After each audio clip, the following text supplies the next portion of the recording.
أعوذ بالله من الشيطان الرجيم. بسم الله الرحمن الرحيم.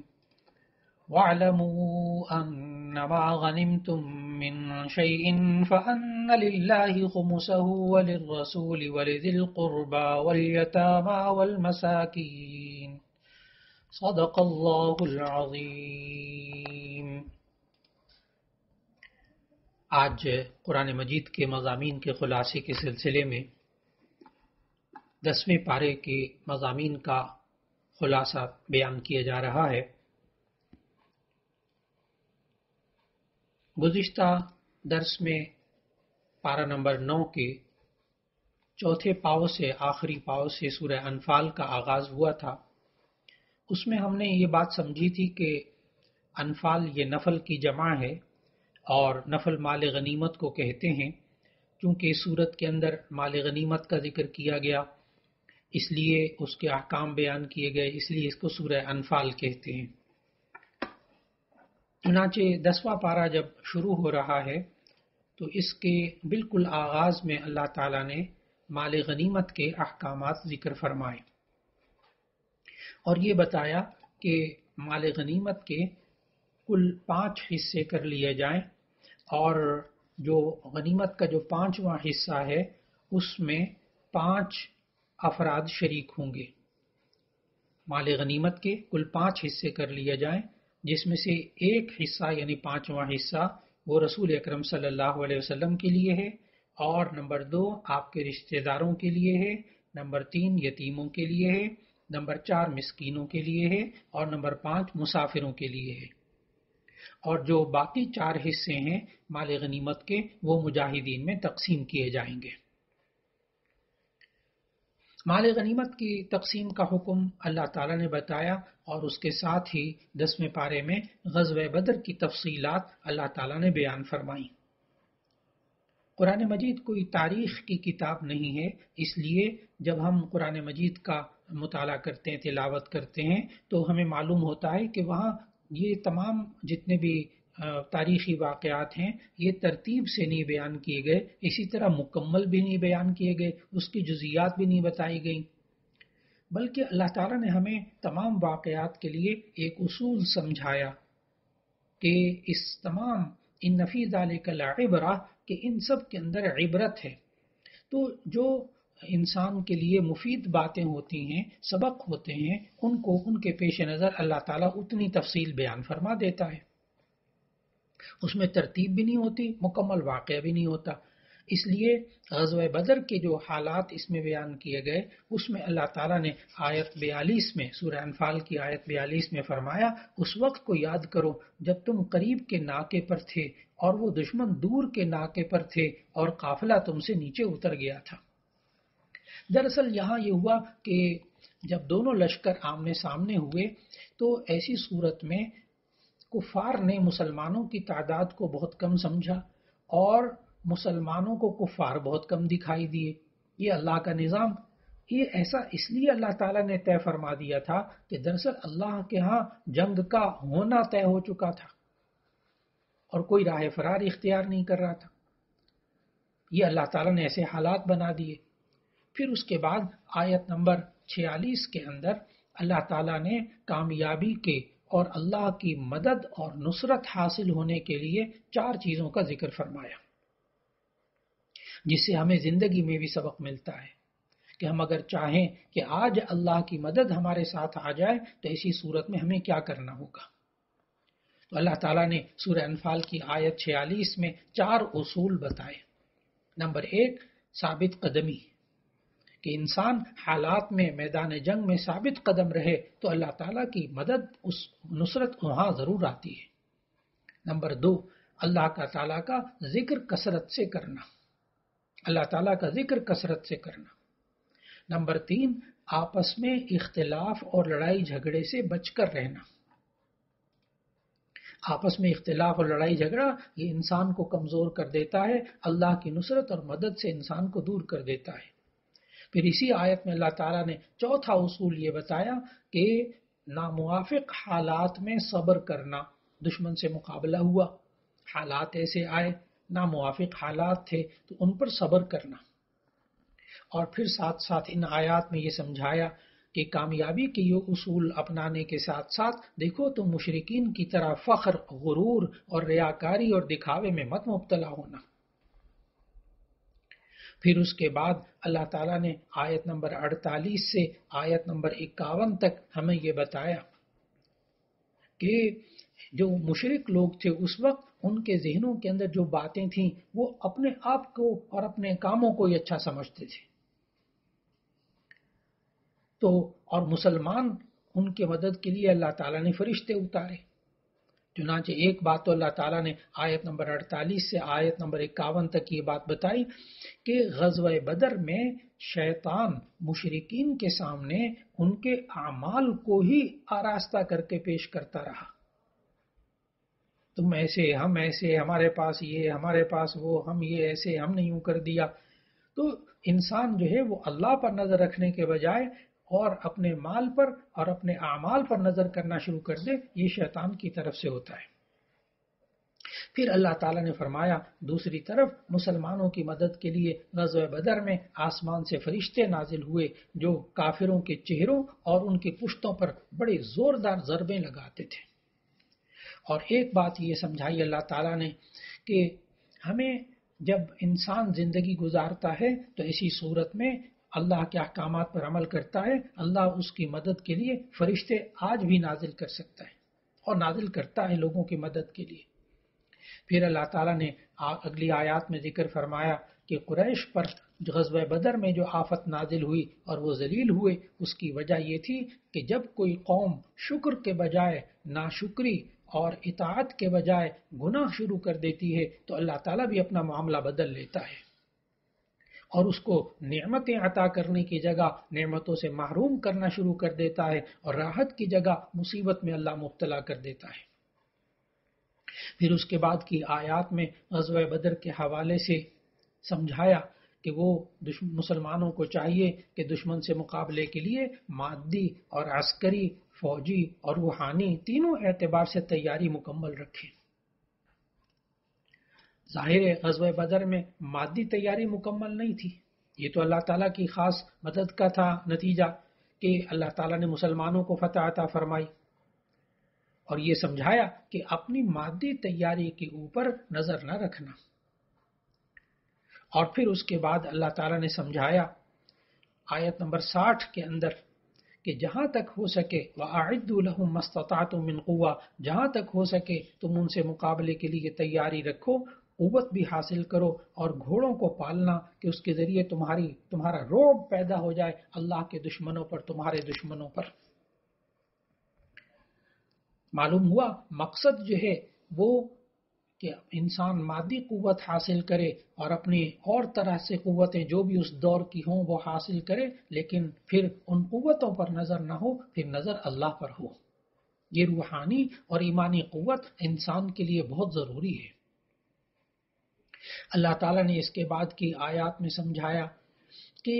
روحانی اور ایمانی قوت کے نتیجے میں انسان کو وسائل اگر انسان کے پاس ہو اور مادی قوتیں ہوں، یہ سب ایک طرف، اور روحانی اور ایمانی قوت ایک طرف۔ اس کے نتیجے میں اللہ تعالیٰ نے آیات میں سمجھایا کہ یہ روحانی اور ایمانی قوت ہے جو کمزور کو طاقتور بنا دیتی ہے۔ پھر یہ سمجھایا کہ یہ روحانی اور ایمانی قوت ہی ہے جو چھوٹے لشکر کو بڑے لشکر کے ساتھ ٹکرانے کا حوصلہ عطا کرتی ہے۔ پھر یہ سمجھایا کہ یہی روحانی اور ایمانی قوت ہے جو انسان کو جہاد کے اندر شہادت کو آسان کر دیتی ہے، کہ انسان خوشی سے اس کو اختیار کرتا ہے۔ پھر اللہ تعالیٰ نے ان آیات میں سمجھایا کہ دیکھو روحانی اور ایمانی قوت ایک ایسی چیز ہے کہ جو ایمانی قوت والے ہوتے ہیں ان کا رعب اللہ تعالیٰ دشمنوں کے اندر پیدا کر دیتا ہے، اور جب انسان مال کی محبت میں اور موت کے خوف میں مبتلا ہو جاتا ہے تو پھر انسان اتنی بڑی مسلمانوں کی تعداد ہوتے ہوئے بھی مسلمان کمزوری کا شکار ہو جاتے ہیں۔ پھر آیت نمبر 61 میں اللہ تعالیٰ نے سمجھایا کہ مسلمانوں کو ایک طرف تو جنگ کے لیے اور ایک جہاد کے لیے اور دشمن پر روب کے لیے اپنے آپ کو طاقتور بنانا چاہیے، لیکن ساتھ یہ سمجھایا آیت نمبر 61 میں کہ اگر یہ کفار صلح کی طرف مائل ہوں تو تم بھی اس طرف مائل ہو جاؤ، صلح کر لو۔ معلوم ہوا صلح کرنا یہ شکست نہیں ہوتی۔ اگر صلح میں مسلمانوں کی مصلحت ہو تو صلح کر لینی چاہیے۔ جنگ کی تیاری اور جذبہ جہاد اس کا یہ مطلب نہیں ہوتا کہ ہر صورت میں جنگ ہی کرنی ہے، یعنی مصالحت یہ بھی جنگ کا ایک حصہ ہے، یہ بھی جہاد کا ایک حصہ ہے۔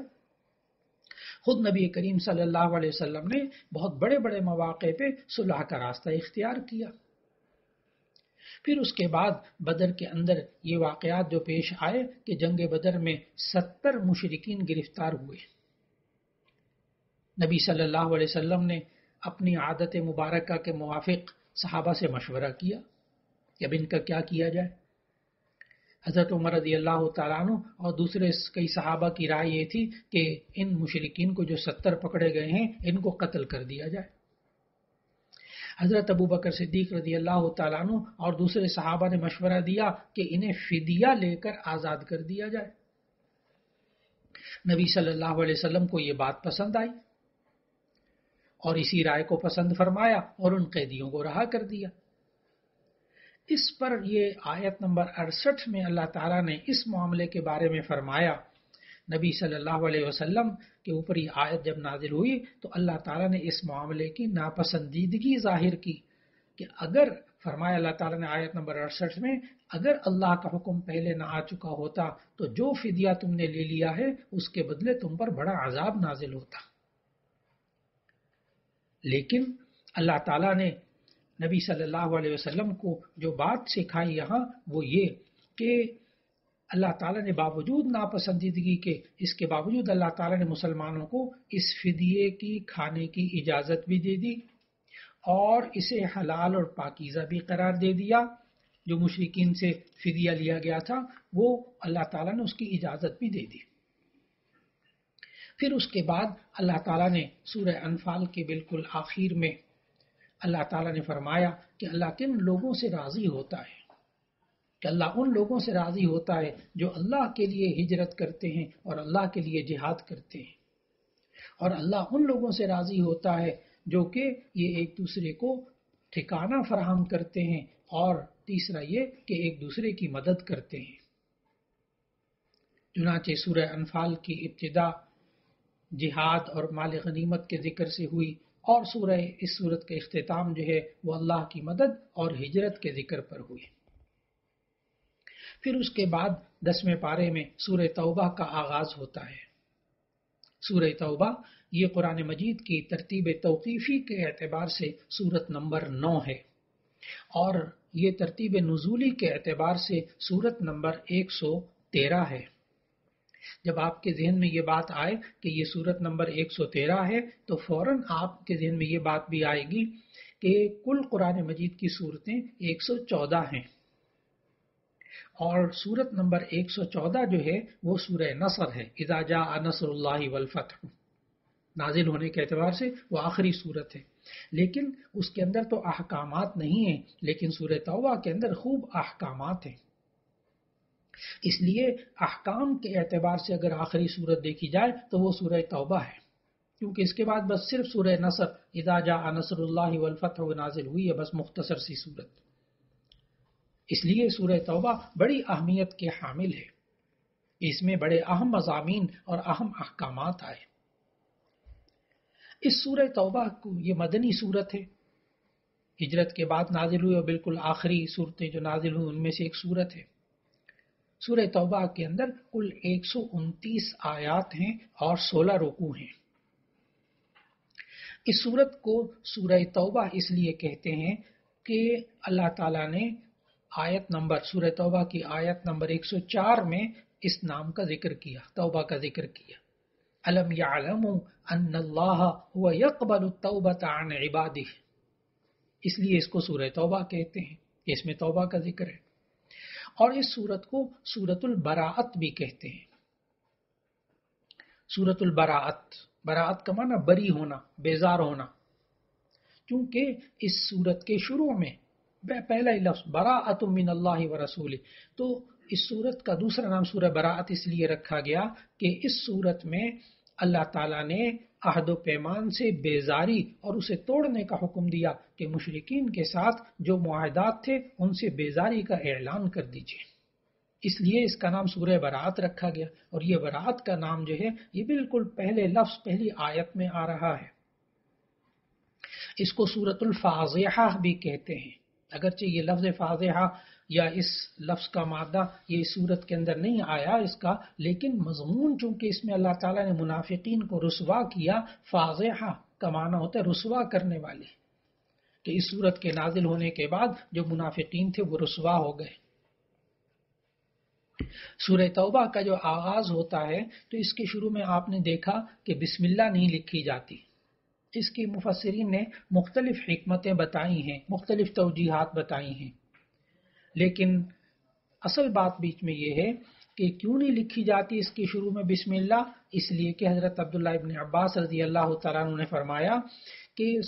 ہر سورت کے شروع میں بسم اللہ نازل ہوتی تھی للفصل بین السور، یعنی سورتوں کے درمیان جدائی پیدا کرنے کے لیے. لیکن جب سورہ توبہ نازل ہوئی تو اس کے شروع میں بسم اللہ نازل نہیں ہوئی، اس لیے اس کے شروع میں بسم اللہ نہیں لکھی جاتی. چنانچہ جب ہم سورہ انفال پڑھتے پڑھتے پھر جب سورہ توبہ شروع کریں تو آپ بسم اللہ پڑھے بغیر آپ سورت کو شروع کریں گے. یہ تلاوت کا ادب ہے. ہاں البتہ اگر آپ نے سورہ انفال مکمل کر لی پھر آپ کچھ دیر بعد یا اگلے دن سورہ توبہ پڑھنا چاہتے ہیں تو آپ تلاوت شروع کرنے سے پہلے جو بسم اللہ پڑھی جاتی ہے وہ آپ پڑھیں گے. پھر اس کے بعد یہ جو سورہ توبہ ہے یہ اصل میں 9 ہجری میں نازل ہوئی. اور آپ حالات بھی ذرا ذہن میں رکھیے گا چونکہ آگے جا کر انہی حالات کا زیادہ ذکر آ رہا ہے کہ سن 9 ہجری میں یہ اس وقت سورت نازل ہوئی جب رسول اکرم صلی اللہ علیہ وسلم غزوہ تبوک کے لیے روانہ ہوئے، یعنی رومیوں کا مقابلہ کرنے کے لیے. اس غزوے کو غزوہ تبوک کا نام دیا جاتا ہے. یہ غزوہ سخت گرمی کے زمانے میں پیش آیا تھا، سفر بھی بڑا لمبا تھا، اور دوسری طرف یہ موسم ایسا تھا کہ اس میں مدینے کے اندر باغات میں پھل بھی پکے ہوئے تھے. ظاہر ہے ان کو اتارنا، ان کی دیکھ بھال کرنا یہ اہم ترین ذریعہ معاش تھا اس وقت. یہ بھی ذہن میں رکھیے گا کیونکہ آگے جا کر آیات میں اس موضوع پر باتیں ہوں گی. اور پھر اس میں سورہ توبہ کے سمجھنے کے لیے بھی ضرورت ہے کہ غزوہ تبوک میں مقابلہ ایک ایسی سلطنت اور ایسے لوگوں سے تھا جو اس وقت کے سپر پاور ہوتے تھے، یعنی رومی، اہل روم.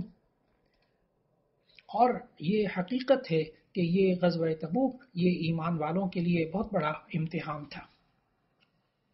اور پھر اسی غزوہ تبوک کی وجہ سے مؤمنوں اور منافقوں کے درمیان فرق بالکل واضح ہو گیا تھا. اس لیے سورہ توبہ کے اندر مشرکین اور اہل کتاب سے جہاد کے احکام بیان ہوئے ہیں، اور دوسری طرف غزوہ تبوک میں اہل ایمان اور منافقین کے درمیان واضح فرق جو ہے وہ سامنے آتا ہے. چنانچہ سورت کے شروع میں اللہ تعالیٰ نے یہ فرمایا کہ اے نبی صلی اللہ علیہ وسلم آپ ان معاہدات سے براءت کا اعلان کر دیں جو مسلمانوں نے مشرکین کے ساتھ کیے تھے. اس لیے ان کے لیے انتہائی مدت 4 ماہ پھر مقرر کر دی. ان آیات میں اللہ تعالیٰ نے پھر یہ بتایا کہ مشرکوں کو بیت اللہ کا حج کرنے سے بھی منع کر دیا، کیونکہ یہ لوگ کئی بار اپنے وعدے کو توڑ چکے تھے اور ہر دفعہ اسلام کے خلاف یہودیوں کے ساتھ اپنا گٹھ جوڑ پیدا کر لیتے تھے. پھر ان آیات میں مشرکوں کے ساتھ براءت کا اعلان کرنے کے ساتھ ساتھ اہل کتاب کے ساتھ بھی قتال کی اجازت دے دی گئی. اہل کتاب جو کہ ظاہری طور پر یعنی وہ یہودی قبائل بنو قریظہ، بنو نذیر، بنو قینقاع، یہ مدینے کے ارد گرد کے وہ قبیلے تھے کہ جس میں اہل کتاب رہتے تھے، اور یہ اہل کتاب مشرکین کا ساتھ دیتے تھے. مکر و فریب میں یہ مبتلا تھے، عہد شکنی میں یہ مبتلا تھے، جھوٹ میں یہ مبتلا تھے، منافقت میں یہ مبتلا تھے. تقریباً 20 آیتیں آگے مسلسل ایسی آ رہی ہیں جس میں اللہ تعالیٰ نے سورہ توبہ کی ان 20 آیات میں ان اہل کتاب کے، ان منافقین کی خباثتوں کو بیان کیا۔ اہل کتاب کے متعلق آیت نمبر 29 میں اللہ تعالیٰ نے احکامات دیے۔ مسلمانوں کو آیت نمبر 29 میں یہ احکامات دیے کہ اہل کتاب میں سے جو لوگ اللہ پر ایمان نہیں لاتے، نمبر 2 وہ آخرت پر یقین نہیں رکھتے، نمبر 3 ان چیزوں کو حرام سمجھتے ہیں، ان چیزوں کو حرام نہیں سمجھتے جو اللہ اور اس کے رسول صلی اللہ علیہ وسلم نے حرام کی ہیں، نمبر 4 وہ دین حق کو یعنی اسلام کو قبول نہیں کرتے۔ تو ایسی صورت میں ان اہل کتاب کے بارے میں یہ حکم ہے کہ تم لوگ ان سے جنگ کرو یہاں تک کہ وہ ذلیل ہو کر جزیہ دیں۔ یہ سب اللہ تعالیٰ نے آیت نمبر 29 میں بتائیں باتیں۔ پھر اس کے بعد اللہ تعالیٰ نے جو مال و دولت رکھنے والے ہیں ان کو بھی سمجھایا کہ دیکھو یہ مال و دولت، یہ سب کچھ، یہ سونا چاندی کو جمع کرنا، یہ اگر اللہ کی راہ میں خرچ کرنے کے ساتھ ہو تو ایسی صورت میں یہ بری چیز نہیں ہے، اور اگر تم یہ اپنی ذات کے لیے اس طرح سونے اور چاندی کو جمع کرتے ہو کہ جیسی انسان اللہ کے حقوق کو اور بندوں کے حقوق کو ادا نہ کرے تو ایسی صورت میں تمہارے لیے بہت نقصان دہ ہوگا۔ چنانچہ آیت نمبر 34 میں اور آیت نمبر 35 کے اندر اللہ تعالیٰ نے فرمایا والذین یکنزون الذهب والفضة، وہ لوگ کہ جو سونے اور چاندی کو جمع کرتے ہیں، ولا ينفقونها فی سبیل اللہ، اللہ کے راستے میں خرچ نہیں کرتے، یعنی زکوٰۃ ادا نہیں کرتے، صدقہ نہیں دیتے، اور جہاں خرچ کرنا اللہ نے حقوق بتائے وہاں خرچ نہیں کرتے، تو ان کو دردناک عذاب کے بارے میں خبر دے دیں کہ جس دن یوم یحمى علیہا فی نار جہنم، کہ جس دن اس کو گرم کر کے جہنم کی آگ میں ان کی پیشانیوں پر اور ان کے پہلوؤں پر اس کو داغا جائے گا اور کہا جائے گا کہ یہ تم نے جمع کیا تھا اپنے آپ کے لیے، سو اس کا مزہ چکھو۔ تو معلوم ہوا مال و دولت جمع کرنا، زیادہ مال کمانا یہ بری چیز نہیں ہے، سونے اور چاندی کو جمع کرنا بری چیز نہیں ہے، ہاں البتہ جمع کرنے کے بعد پھر اس پر زکوٰۃ ادا کرنا، فرائض ادا کرنا، واجبات ادا کرنا، بندوں کے حقوق ادا کرنا، پھر تو یہ برا نہیں۔ اور اگر انسان صرف سونے چاندی کو جمع کر کے، مال و دولت کو جمع کر کے رکھتا رہے تو ایسی صورت میں یہ ایمان کی نشانی نہیں ہے، اگر وہ اللہ کے احکامات کو پورا نہیں کر رہا تو گناہگار ہے۔ پھر اس کے بعد اللہ تعالیٰ نے منافقین کے بارے میں ذکر کیا، اور منافقین کی ان باتوں کو اللہ تعالیٰ نے آیت نمبر 42 سے خوب وضاحت کے ساتھ بیان کرنا شروع کیا کہ منافقوں کی کمزوریوں اور عیبوں کے ظاہر ہونے کا سبب یہ غزوہ تبوک بنا تھا۔ غزوہ تبوک میں مادی اعتبار سے اس وقت اس دور کی سب سے بڑی فوج کے ساتھ مقابلہ تھا، شدید گرمی تھی، فقر و فاقہ تھا۔ اس غزوے کے پس منظر میں منافقوں سے جو حرکتیں سرزد ہوئیں اللہ تعالیٰ نے اس کا ذکر فرمایا، جیسے آیت 42 میں ذکر فرمایا اللہ تعالیٰ نے کہ منافق یہ قسمیں کھا کھا کر کہیں گے کہ اگر ہم طاقت رکھتے تو ہم آپ کے ساتھ ضرور تبوک کی طرف نکل پڑتے۔ چنانچہ ایسا ہی ہوا، جب رسول اکرم صلی اللہ علیہ وسلم تبوک سے واپس آئے تو منافقوں نے جھوٹے عذر پیش کرنے شروع کر دیے، سوائے چند منافقوں کے، سوائے چند لوگوں کے باقی جو کہ مخلص مسلمان تھے فوراً غزوہ تبوک میں شرکت کے لیے تیار ہو گئے، جبکہ جو منافق تھے انہوں نے حیلے بہانے سے مدینے میں رہنے کی اجازت حاصل کر لی۔ آیت 47 میں اللہ تعالیٰ نے فرمایا 10ویں پارے میں سورہ توبہ کی آیت 47 میں کہ ان منافقوں کا جہاد میں نہ نکلنا ہی بہتر تھا، اگر بالفرض وہ شرکت کرتے اور مسلمانوں کے درمیان فتنہ و فساد پھیلانے کے سوا کچھ نہ کرتے۔ پھر آیت 49 میں اللہ تعالیٰ نے بتایا کہ ان میں سے ایسے بھی تھے جو بڑا عجیب و غریب قسم کے عذر پیش کرتے تھے۔ آیت 49 میں اللہ تعالیٰ نے اس واقعے کی طرف اشارہ کیا جس میں ایک شخص تھا جد ابن قیس، اس نے نبی صلی اللہ علیہ وسلم سے یہ کہا، عذر دیکھیں کیسا عجیب و غریب عذر پیش کیا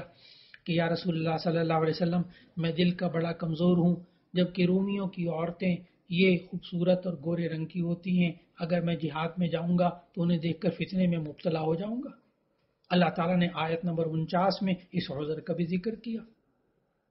کہ کیسے بےہودہ عذر یہ لوگ کرتے تھے۔ پھر آیت 50 میں بھی بتایا کہ ان منافقین کے دلوں میں مسلمانوں کے لیے بغض اور حسد کے سوا کچھ نہیں ہے۔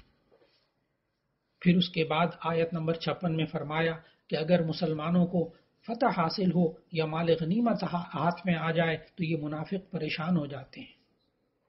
معلوم ہوا کہ مسلمانوں کو اچھی حالت میں دیکھنا، کامیابیوں میں دیکھ کر پریشان ہونا، یہ منافقوں کی نشانی ہے۔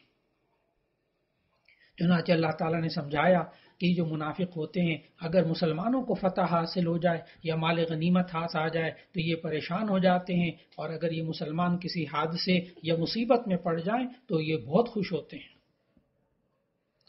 پھر اس کے بعد کی آیات میں اللہ تعالیٰ نے سمجھایا کہ ان منافقین کی نظریں صرف مال پر ہوتی ہیں، اگر مل جائے تو خوش ہوتے ہیں، اگر مال سے محروم ہو جائے تو پھر یہ نبی صلی اللہ علیہ وسلم پر بھی طعنہ زنی سے باز نہیں آتے۔ چنانچہ نبی صلی اللہ علیہ وسلم ہر کسی کی بات کو سن لیتے تھے، اور جب نبی صلی اللہ علیہ وسلم کے خلاف بھی بات کہتے تھے تو پھر ایسی صورت کے اندر نبی صلی اللہ علیہ وسلم برداشت کرتے رہتے تھے۔ لیکن آیت نمبر 64 میں اللہ تعالیٰ نے بتایا کہ آپ صلی اللہ علیہ وسلم کی زندگی میں منافقین کو ہمیشہ یہ اندیشہ لگا رہتا تھا کہ کہیں ایسی صورت نازل نہ ہو جائے جس سے ان کی ساری بات کھل جائے اور سارے راز فاش ہو جائیں۔ لہذا اللہ تعالیٰ نے سمجھایا کہ اچھے لوگوں کی خوبی کیا ہوتی ہے ایسے حالات میں کہ ایک دوسرے کو نیکی کا حکم دیں، کیونکہ منافق ہمیشہ ایک دوسرے کو برائی کا حکم دیتے ہیں۔ نیک لوگوں کا طور طریقہ یہ ہوتا ہے اچھے لوگوں کا کہ وہ لوگوں کو نیکی کا حکم دیتے ہیں، لیکن آیت نمبر 67 میں اللہ تعالیٰ نے بتایا کہ منافقین کا کام کیا ہوتا ہے کہ ایک دوسرے کو برائی کا حکم دیتے ہیں، نیکی سے روکتے ہیں، اور بخل کرنا یہ ان کی عادت ہوتی ہے۔ پھر اللہ رب العزت نے سورہ توبہ کی ان آیات میں 10ویں پارے کے آخر میں قوم نوح آیت نمبر 70 کے اندر قوم نوح، قوم عاد، قوم سمود، قوم ابراہیم، قوم لوط اور اصحاب مدین کا مختصراً نام لے کر ذکر کیا۔ پھر آیت نمبر 71 میں اللہ تعالیٰ نے ایمان والوں کی خصوصیات بتائیں، کیونکہ اب تک منافقین کی عادتیں اور منافقین کی باتوں کا ذکر ہو رہا تھا، تو آیت نمبر 71 کے اندر پھر اللہ تعالیٰ نے ایمان والوں کی خوبیاں بتائیں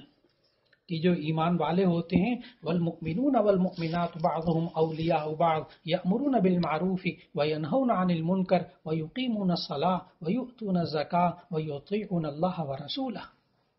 ایمان والے کیا کام کرتے ہیں؟ ایمان والے آپس میں ایک دوسرے کے دوست ہوتے ہیں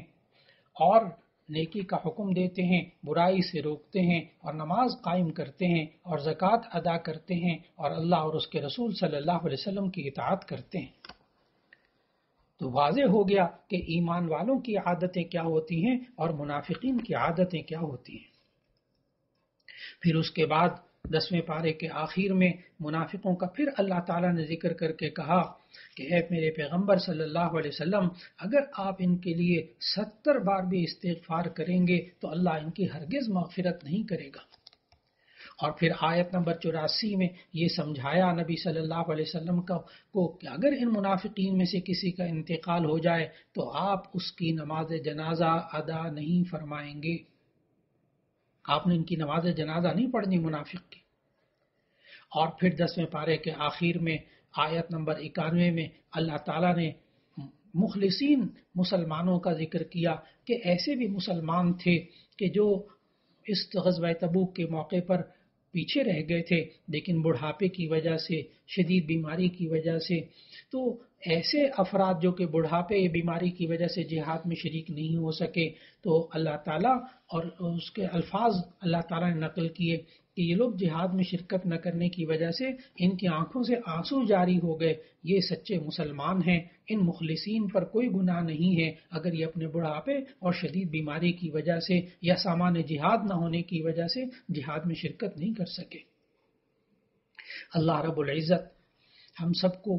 ایمان کی دولت عطا فرمائے رکھے اور منافقین کی جو حرکتیں اور منافقین کی جو خباثتیں اور بری عادتیں تھیں، اللہ ان سے بچنے کی ہم سب کو توفیق عطا فرما دے۔ وآخر دعوانا ان الحمد للہ رب العالمین۔